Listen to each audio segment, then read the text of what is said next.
ইরানের সাবেক সর্বোচ্চ নেতা আয়াতুল্লাহ আলী খামেনির জানাজা ও শেষ বিদায় অনুষ্ঠানকে ঘিরে নজিরবিহীন জনসমাগমের দাবি করেছে দেশটির কর্তৃপক্ষ। তাদের ভাষ্য অনুযায়ী ইরান ও ইরাকের বিভিন্ন শহরে ৬ দিনব্যাপী আয়োজিত শোকানুষ্ঠানে ৪ কোটি ৩০ লাখের বেশি মানুষ অংশ নিয়েছেন, যা মানব ইতিহাসের বৃহত্তম জানাজা ও জনসমাগম হতে পারে বলে দাবি করা হচ্ছে।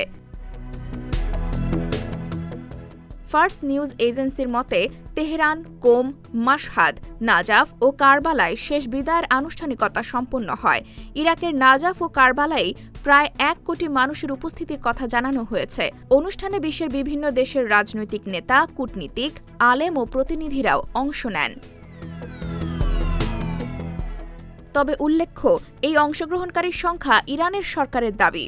আন্তর্জাতিকভাবে স্বাধীন ও নিরপেক্ষ কোনো সংস্থা এখনও এই সংখ্যার পূর্ণাঙ্গ যাচাই বা নিশ্চিতকরণ প্রকাশ করেনি। ফলে ৪ কোটি ৩০ লাখ মানুষের উপস্থিতির দাবিটি স্বাধীনভাবে যাচাই করা হয়নি। ঘটনাটি মধ্যপ্রাচ্যের সাম্প্রতিক ইতিহাসে অন্যতম আলোচিত রাজনৈতিক ও ধর্মীয় সমাবেশ হিসেবে ব্যাপক আলোচনা তৈরি করেছে।